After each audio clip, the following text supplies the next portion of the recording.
Hello, everyone, and welcome back to Emmy Law's YouTube channel, your go-to source for valuable insights on legal matters. I am your host, founder, and principal lawyer of Emmy Law, and today we're diving into the civil trial process in Ontario. Whether you're just curious about how the legal system works, or you find yourself involved in a civil case, understanding the process can be incredibly beneficial. I love preparing for trials and running trials for my clients, being able to take the court through my client's theory of their case based on all the work we did to prepare, develop, organize, and present it. If you are a lawyer, it is your obligation as a professional to do so for your client. It is also important to note that the civil trial process varies slightly from province to province, so let's get started. In Ontario, civil trials are a crucial part of the legal system, resolving disputes between parties that have no way to settle their matters, and the intervention of the court is the only way forward. The process is structured and involves several key steps. Let's break it down for you. Our journey begins with the pleadings. The plaintiff, the party bringing the lawsuit, either files a notice of action to usually ensure that they do not miss the limitation period. And it's very important that you do not miss the limitation period. And later, they can draft and file a statement of claim. This statement of claim outlines the facts and the legal basis for their case. The defendant or defendants then respond with a notice of intent to defend, followed by a statement of defense, either admitting or denying the allegations of the plaintiff. It is important at this stage that you comply with all the timelines. After you've done the pleadings and the pleadings are closed, the next stage in the process is the discovery stage. This phase allows both parties to engage in examinations for discovery, allowing them to question each other's witnesses under oath, gathering essential information about the case. The stage will really help you in determining where your case stands. Prior to actually conducting the examinations or discovery, your legal team will file a discovery plan, which is a document outlining specific things. For example, the time and date of the discovery, whether it gives you the right to amend your pleadings on consent, and so forth. That would be drafted with your counsel and opposing parties' counsel. Now, throughout the process between doing your pleadings, running discovery, and prior to trial, at any point you can bring a motion. That means either party can bring a motion before the court to address specific legal issues or procedural matters that may arise during the proceedings. For example, striking the pleadings, amending claims, or injunctions that are brought without notice and are used to freeze the defendant's assets that are found in Ontario. When you prepare for motions, use the same skills you would when preparing for a trial. You can do examinations on a notice of motion. You file a motion record, which involves affidavits and evidence that are referred to in the affidavit. You also do factums, and all of that is within a timeline. The big step here is that the motions can be also on consent. Now, a consent motion means that the other side is consenting to what you're seeking. They might consent to some things, and other things they might not consent. So a lot of it also involves negotiating your motion outcomes. Now, it's very important that you put your best foot forward when it comes to a motion, because if you win a specific part of a motion, it can most likely give you your legal counsel predict an outcome at the end for you. For example, if you win a motion based on the striking of pleadings, sometimes judges will, first of all, it's very hard, this type of motion, but sometimes what judges will do is that they might strike the person's entire pleadings, give them time to amend their pleadings, and award you costs for having to go through the whole entire process. And what will usually happen in that time period, the other party can come forward and decide to settle the matter without having to put more energy and costs into amending their pleadings. Now, let's say that you moved on to you've done the discoveries, you've done any motions. For example, you've gathered all your evidence, you produced all your evidence that you've taken under an undertaking during the discovery process. Now, your legal team will explain all that for you in detail, but I'm just doing a quick summary of the process. What's next is mandatory mediation or mediations, okay? This is a part of the civil process. I would say that a good experienced litigation lawyer will recommend that you mediate your matter, even though it's not mandatory in your jurisdiction in Ontario. And this usually involves a neutral third party who will facilitate negotiations to try and settle your dispute. Some jurisdictions, as I mentioned in Ontario, like the City of Toronto, the City of Ottawa, and the County of Essex, currently are the only areas that impose mandatory mediation.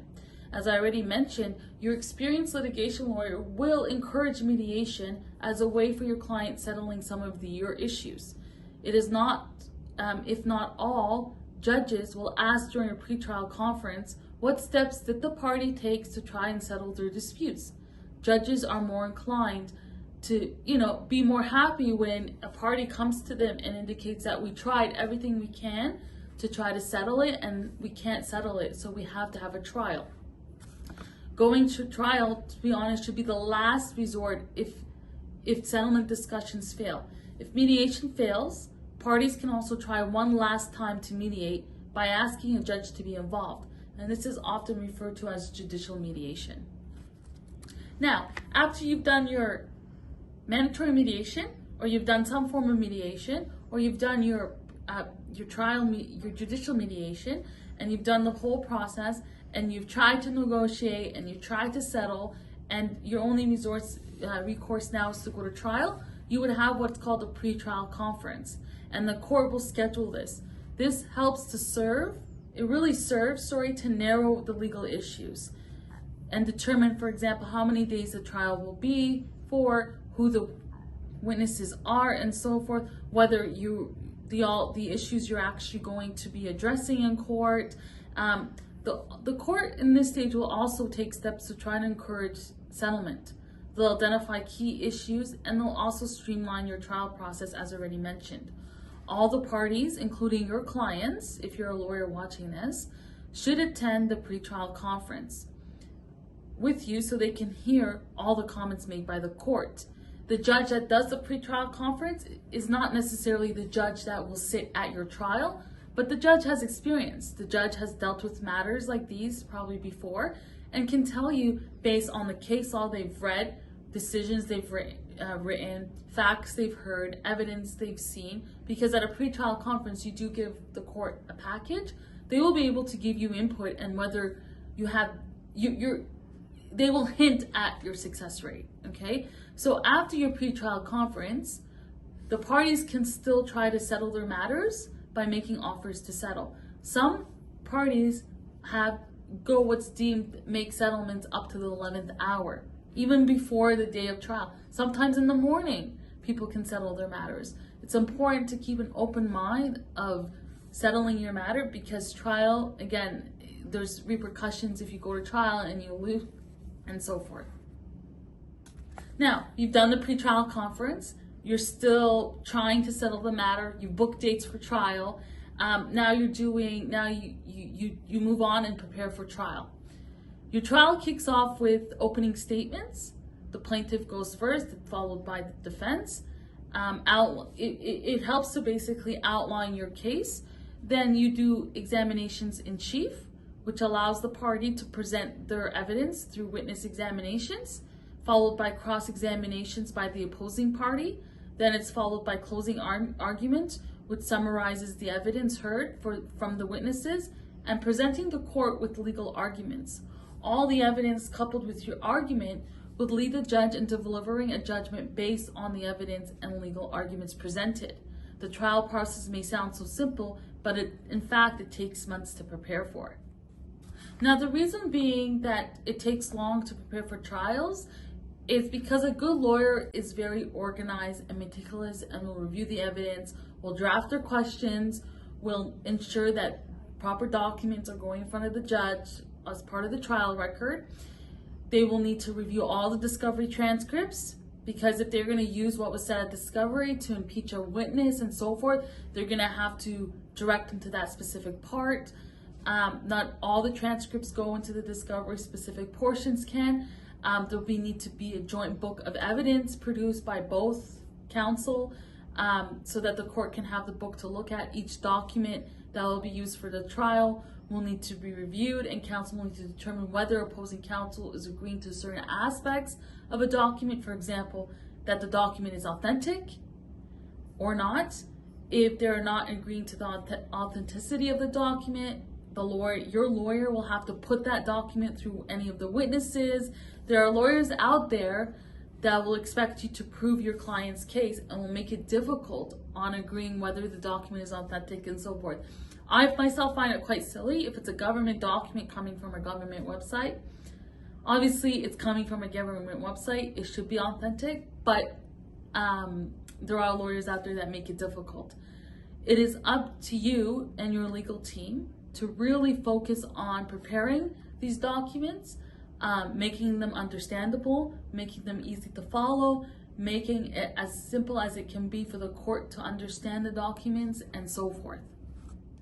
A good experienced litigation lawyer will spend time preparing for your case and will ensure that the court has access, as I explained, to the exact materials you'll be referring to and relying on your trial. Your lawyer will give you your documents. Your lawyer will help you go through your documents. Your lawyer will explain your documents. A good experienced lawyer will also narrow your legal issues and keep everything tight. The last thing you want is to throw the kitchen sink at the wall and expecting it to stick. Judges, they can be patient. You're allowed to, put your best foot forward and explain your case. But if a lawyer is throwing everything at the wall, looking to see what would stick, it really gets difficult for judges to really find out what you're trying to get at, or the other team to really know what your legal issues are. Because if it's lengthy and you've got a lot of documents and you've got a lot of expert reports and you're producing everything and it's not necessary, and you're asking all these questions and they're not necessary, then it's going to be, the judge will see whether you're experienced or not. Now, you then have your trial. Your trial's done, and you're waiting for a decision. It could take up to 6 months to get a decision from the court. It is quite a long time, but in civil courts, the judge has up to 6 months to release a decision. Last time I checked, I waited 6 months for a decision, so usually that's the cutoff point.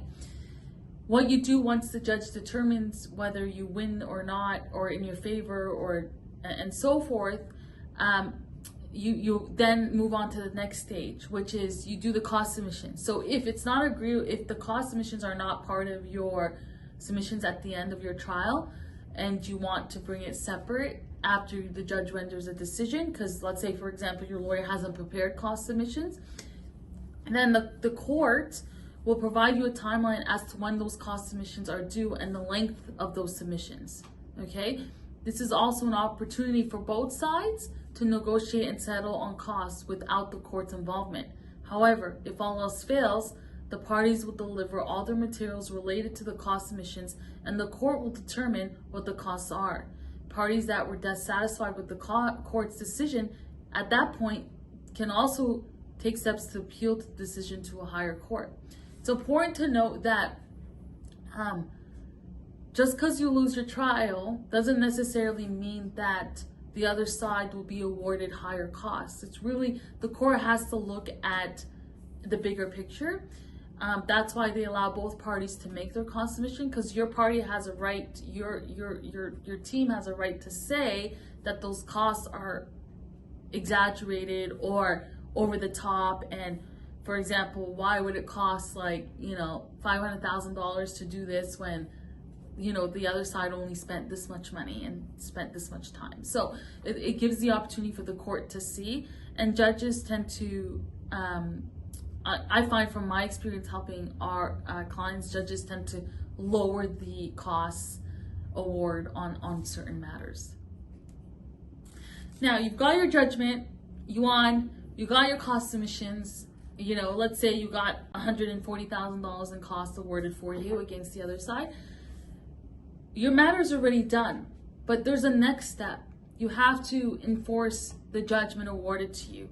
Now, you have to take those steps to collect the damages. Collecting costs can be easy as your lawyer sending an email to opposing counsel, giving them a deadline as to when the costs are due and how they would like the costs to be paid, or obtaining costs can be difficult and you have to take significant steps to, obtain those costs.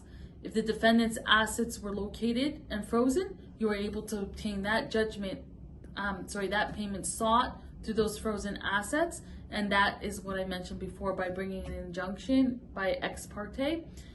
You can also obtain orders to seek information from third parties to assist in locating assets of the person who has a judgment imposed against them. And further, you can garnish wages, conduct examinations in aid of executing the judgment, and so forth. This is a different process, and if you're seeking to collect the judgment obtained, your experienced litigation counsel should be able to explain the process with you and the costs associated. Now, before I end my YouTube video, I'd like to provide you a few words of wisdom. Judges at the Superior Court of Justice hear all kinds of matters. Some are appointed to specialized courts and are moved around, for example, commercial courts. Others are not and have to be guided through the statutes and the leading case law on your issue. It is important that you do your best to help the court understand not only your case and your facts, but the law surrounding such. And there you have it, everyone, a simplified overview of the civil trial process in Ontario. Keep in mind that each case is unique and legal advice is crucial. Remember, today's information isn't legal advice. If you need personalized guidance, reach out to us at 416-606-5405 or email us at office@melaw.ca. If you enjoyed this video and found it helpful, don't forget to give it a thumbs up and hit the subscribe button for more insightful content. We appreciate your time and look forward to seeing you in the next video. Until then, take care.